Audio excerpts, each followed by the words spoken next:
At 6:47 a.m. this morning, I watched through my kitchen window as HOA President Victoria Pennington and three of her cronies broke into my barn with bolt cutters.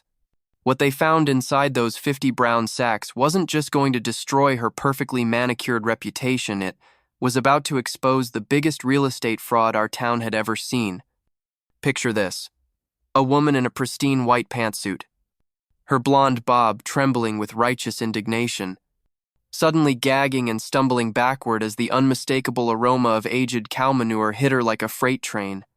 But she had no idea who she was really messing with. This wasn't just about some fertilizer anymore. You see, Victoria Pennington thought she was dealing with just another pushover neighbor.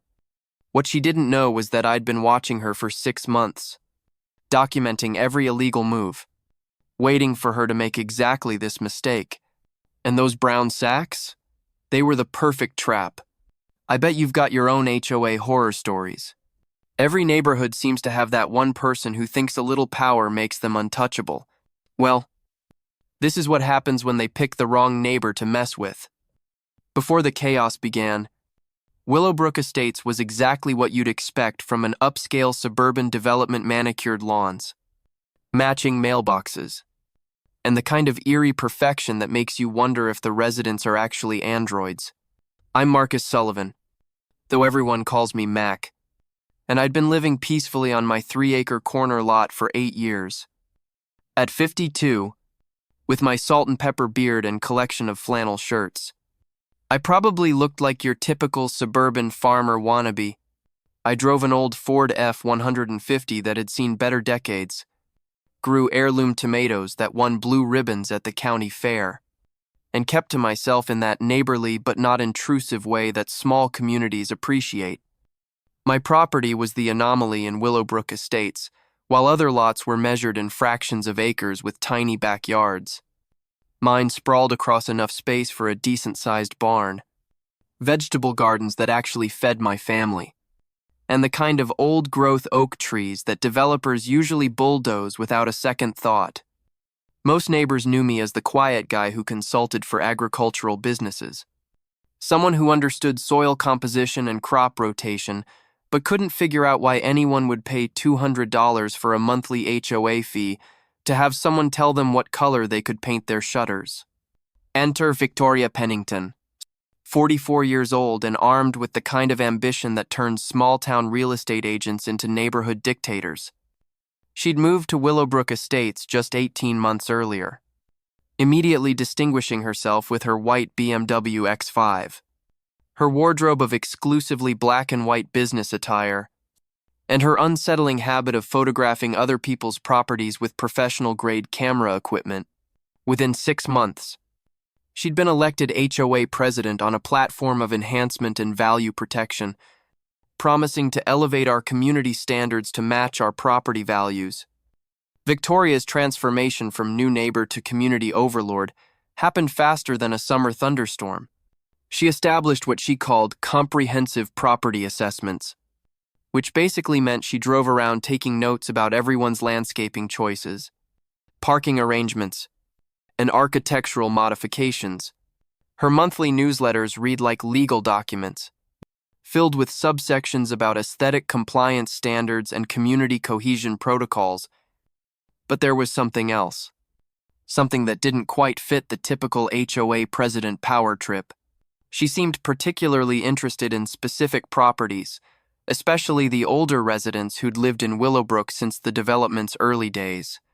The conflict that would eventually destroy Victoria's carefully constructed authority began on a crisp October morning when Henderson's Organic Farm delivered my annual supply of composted cow manure.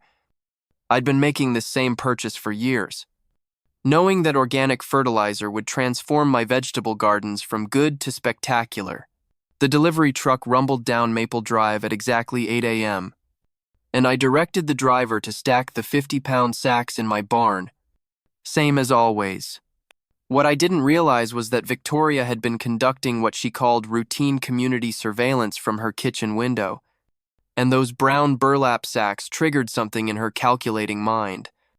Within 90 minutes, I found a crisp white envelope in my mailbox containing the first of what would become a blizzard of increasingly aggressive communications. The letter was typed on official HOA letterhead with more legal terminology than a Supreme Court brief. Commercial agricultural activities strictly prohibited in residential zones. It declared, immediate cessation of grain storage and distribution required per Section 12. 7 of Community Standards Manual. The document went on to cite various municipal codes and HOA bylaws that I was allegedly violating by operating what she termed an unlicensed commercial grain facility. When I knocked on Victoria's door that evening to explain the misunderstanding, I discovered that reasoning with her was like trying to negotiate with a hurricane. She stood in her doorway like a fortress sentinel, arms crossed, blonde hair practically vibrating with suspicious energy. Her eyes held the gleam of someone who just discovered they had real power over other people's lives. "Mr.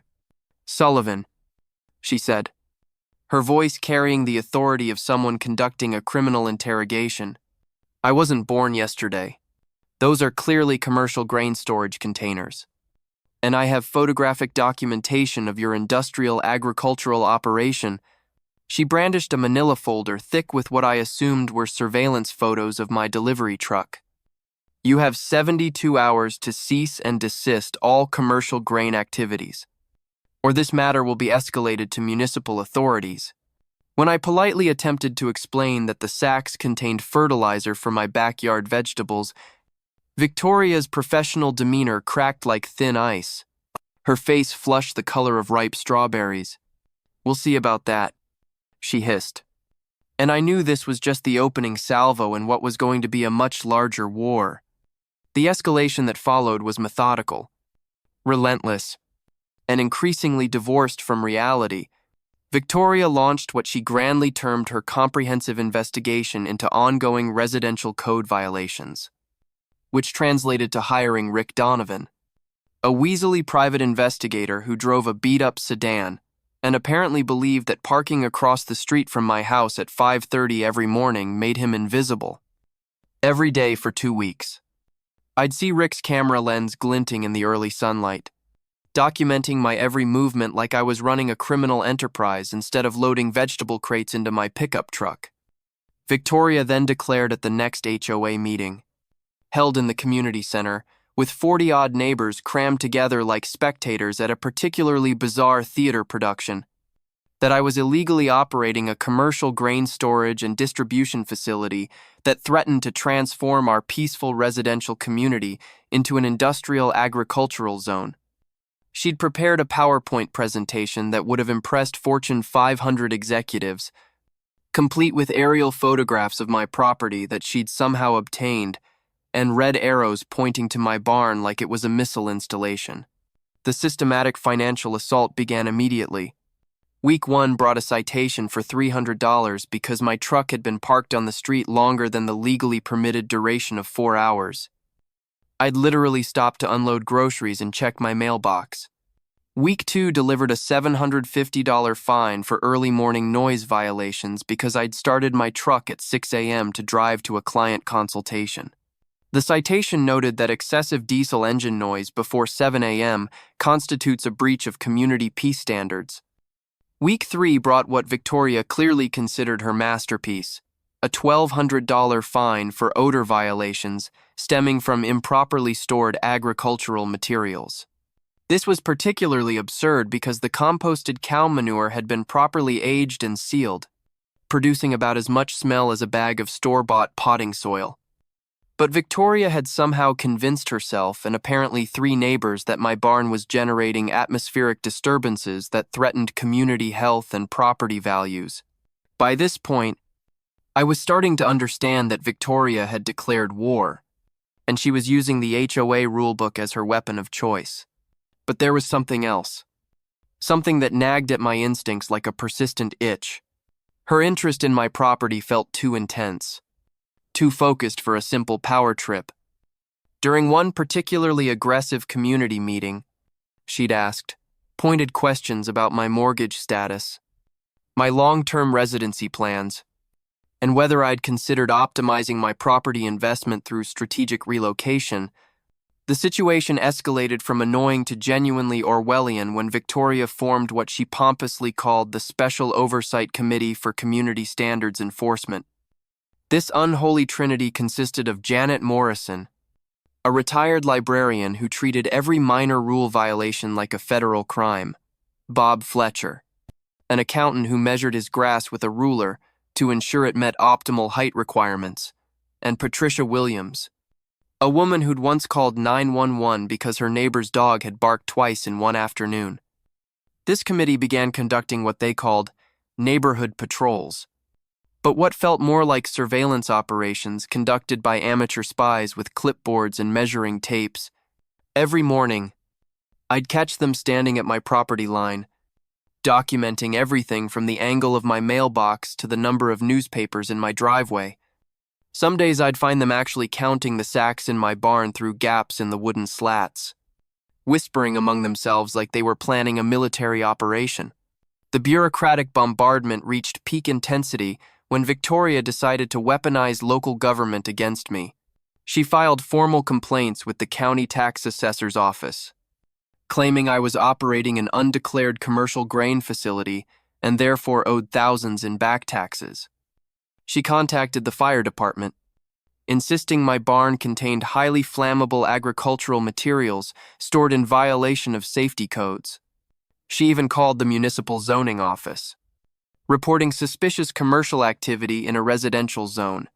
This forced me to take entire days off work to meet with various officials, explaining over and over that I was simply a suburban consultant with some composted fertilizer for my vegetable gardens.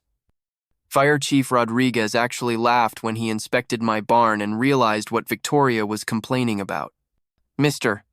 Sullivan," he said, shaking his head in disbelief. "I've seen some ridiculous neighbor disputes in my time, but this lady's got a real imagination."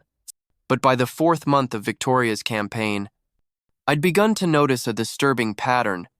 3 elderly residents on my street had suddenly decided to sell their properties and move to retirement communities. The Martinez family had put their house on the market after Victoria convinced them that my commercial activities were destroying their property values. Mrs. Chen, who'd lived in Willowbrook for 12 years, suddenly found herself facing thousands of dollars in HOA fines for violations that seemed to materialize out of thin air.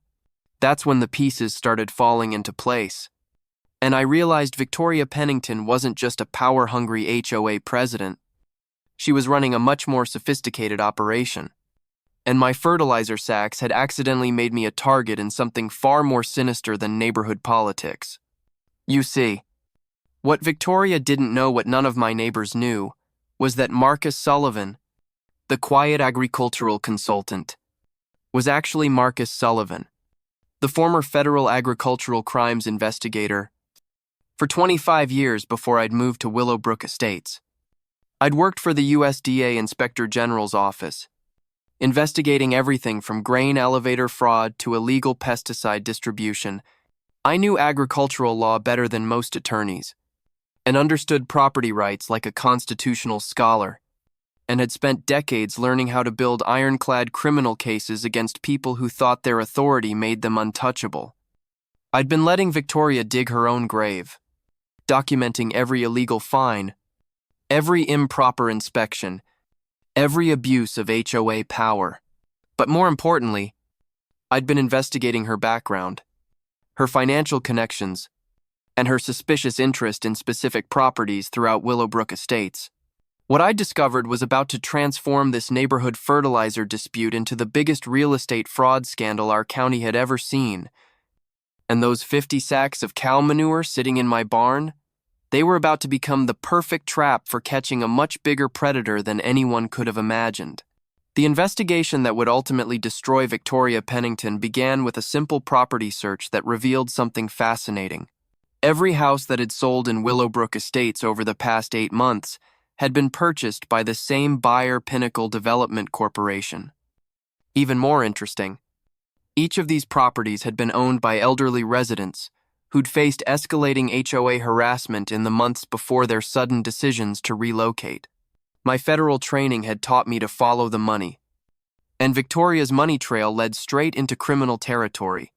Public records showed that she'd received substantial consulting fees from Pinnacle Development, payments that coincidentally matched the timeline of her most aggressive enforcement campaigns. Her real estate license allowed her to represent buyers in these transactions, earning commission on both ends while using her HOA position to create the pressure that forced these sales. But the masterstroke of her scheme was the land assemblage strategy. My corner property, combined with the 4 adjacent lots, would create a 5-acre parcel, perfect for commercial development. The elderly residents she'd already forced out had sold their properties for 60 to 70% of market value. Desperate to escape her harassment campaigns, if Victoria could acquire my land and one remaining property owned by 80-year-old Eleanor Hartwell, Pinnacle Development would own a contiguous block worth millions for commercial construction. My 25 years investigating agricultural fraud had taught me that criminals always get greedy, and greedy people always make mistakes. Victoria's mistake was underestimating exactly who she was trying to push around. While she was busy photographing my barn and calculating her potential commission, I was building a federal quality criminal case that would make her previous targets look like parking violations. I started with financial forensics, using my federal contacts to trace Victoria's banking records, real estate transactions, and HOA expenditures. The evidence was damning. She'd spent over $18,000 of community funds on private investigators, legal fees, and equipment purchases that had nothing to do with legitimate HOA business. Under Colorado law, misappropriation of homeowners association funds constituted felony embezzlement, punishable by 2 to 6 years in prison and full restitution. Next, I documented her violation of fiduciary duty laws. As HOA president, Victoria had a legal obligation to act in the community's best interests, not her personal financial gain. Her secret partnership with Pinnacle Development, while simultaneously using HOA authority to pressure residents into selling their properties, was textbook criminal conspiracy. I had emails, financial records, and recorded phone conversations that would make any prosecutor salivate. But the most satisfying part of my investigation was discovering Victoria's communications with her developer contacts. She'd been sloppy with digital security, using her personal email for business that should have remained confidential. Her messages revealed the full scope of her scheme: systematic targeting of elderly residents, coordination with Pinnacle Development on acquisition timelines, and detailed strategies for making specific homeowners' lives so miserable they'd have no choice but to sell. One email exchange made my blood boil. Victoria had written to her developer contact about Eleanor Hartwell.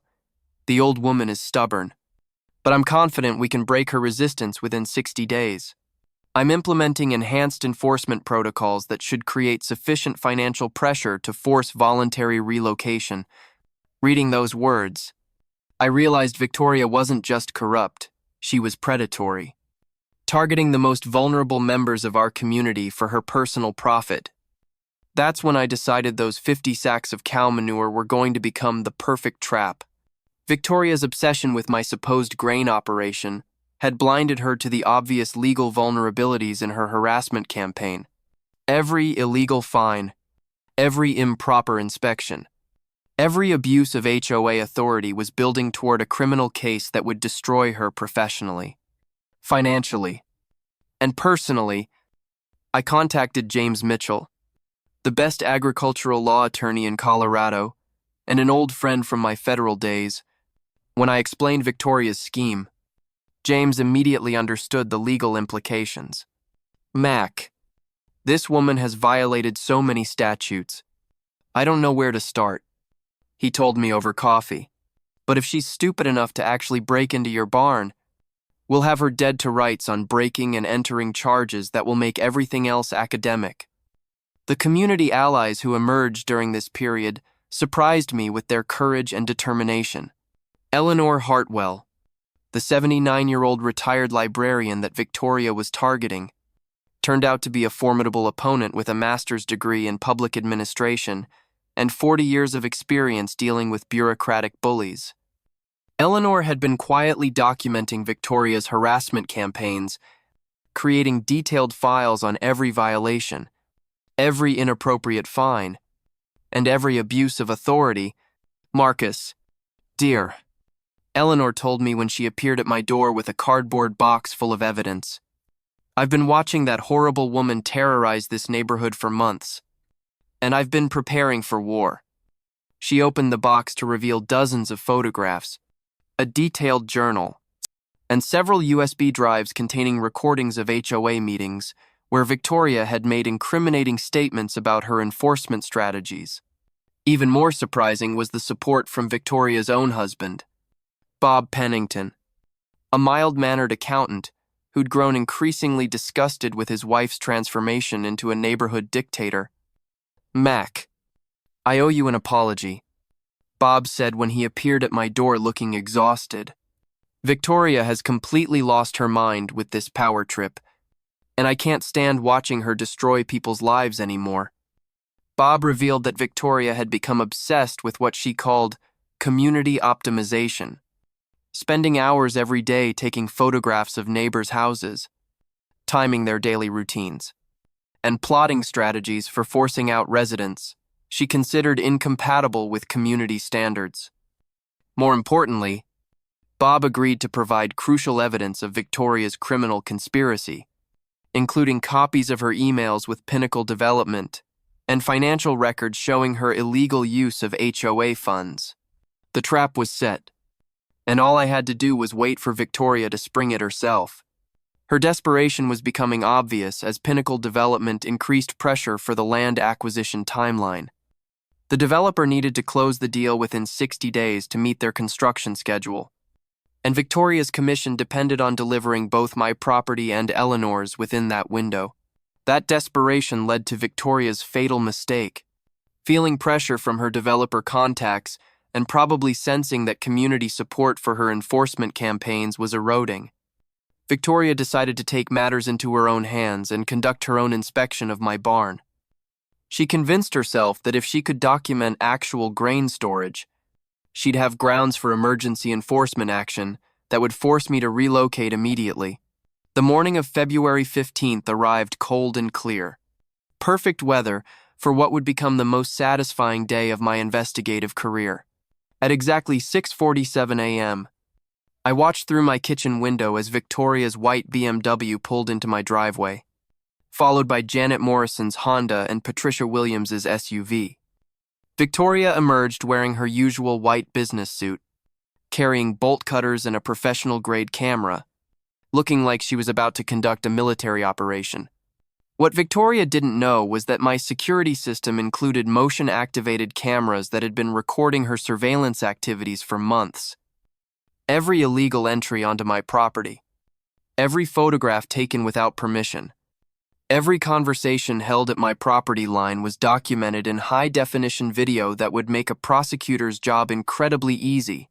I watched through my window as Victoria and her enforcement committee approached my barn with the confidence of people who believed their authority justified any action. She cut the lock with her bolt cutters while Janet and Patricia stood guard, clearly nervous but committed to their leader's mission. The moment that lock hit the ground, Victoria Pennington crossed from civil violations into criminal territory, and my federal training told me to let her dig the hole as deep as possible before springing the trap. Victoria opened the barn door and immediately began photographing the brown sacks, her camera flash illuminating what she believed was evidence of my commercial grain operation. I could see her excitement from my kitchen window as she gestured for Janet and Patricia to help her open one of the sacks for documentation purposes. The moment Victoria opened that first sack, the carefully aged aroma of composted cow manure hit the enforcement committee like a biological weapon. I watched through my window as Victoria stumbled backward, gagging and cursing, while Janet Morrison actually vomited into my compost bin. Patricia Williams was frantically trying to wave the smell away from her face while screaming about health hazards and contamination. But Victoria's humiliation was just beginning. At exactly 7 a.m., right on schedule, Deputy Martinez arrived in response to my breaking and entering complaint, followed immediately by James Mitchell and his BMW. And Channel 7's investigative reporter Sarah Chen with her camera crew. I'd coordinated this response team the previous evening, knowing that Victoria's desperation would eventually drive her to cross legal lines that would make criminal prosecution inevitable.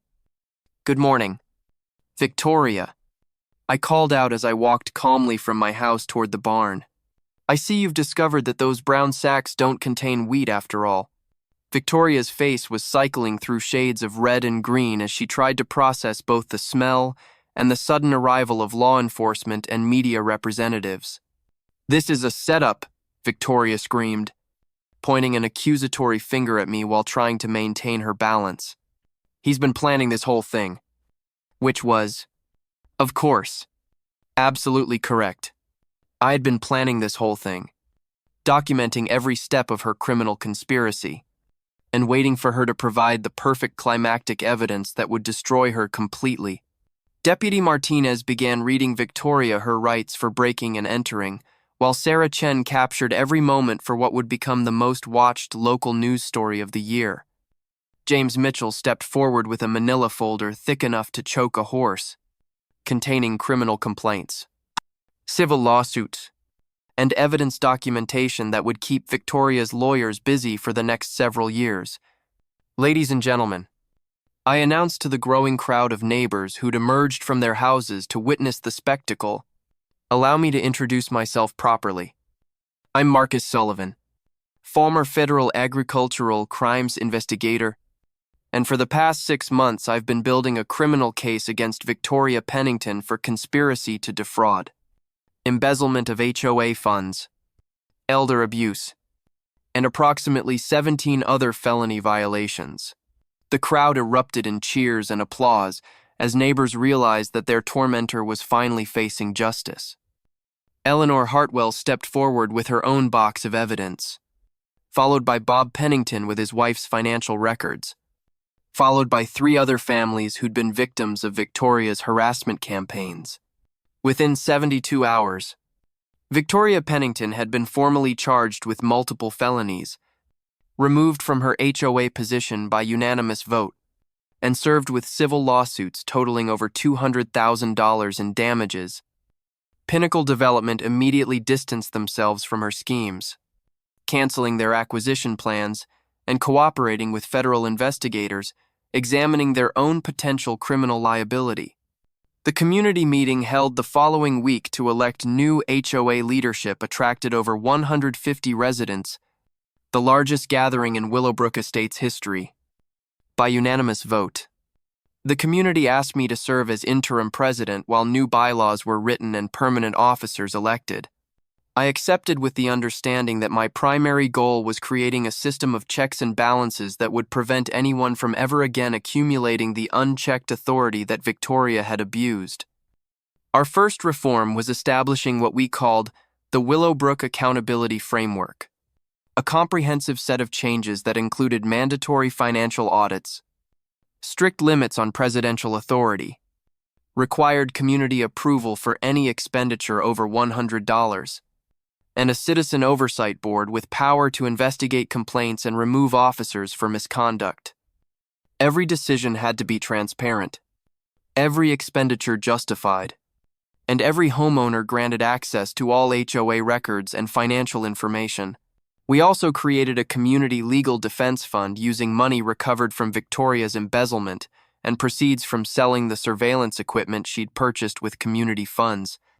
This fund provides free legal consultation for any homeowner who feels their rights are being violated, ensuring nobody would ever again face the legal intimidation that Victoria had used as her primary weapon. Eleanor Hartwell became something of a neighborhood hero, and her story inspired us to establish special protections for elderly and disabled residents.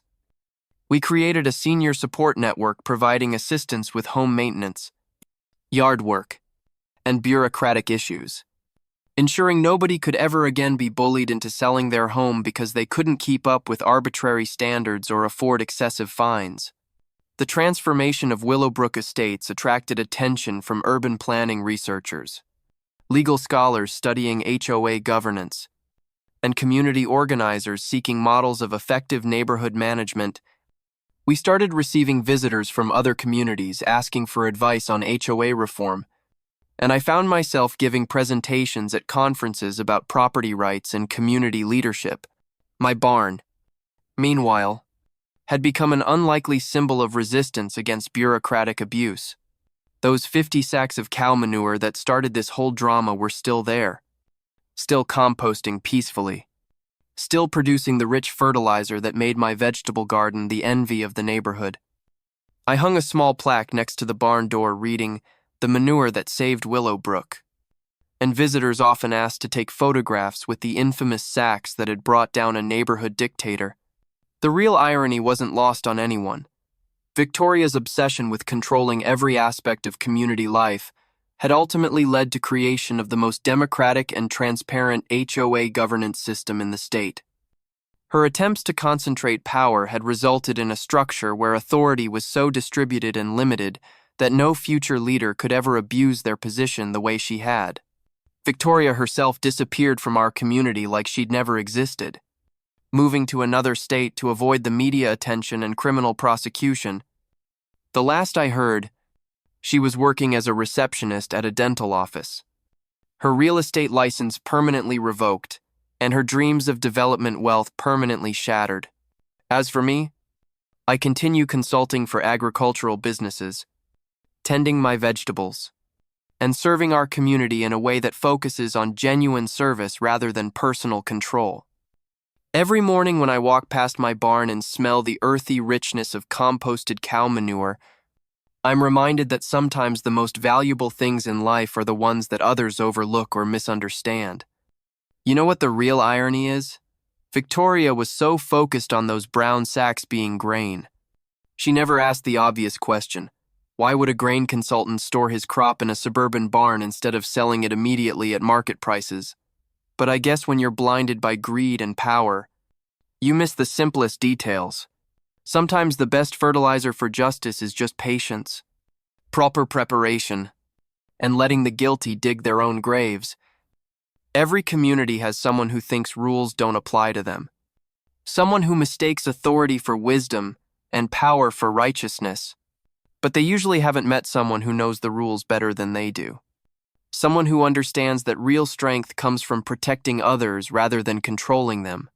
If you've got your own neighborhood tyrant story, remember that the best defense against bullies is knowledge, tolerance, and the courage to stand up for what's right.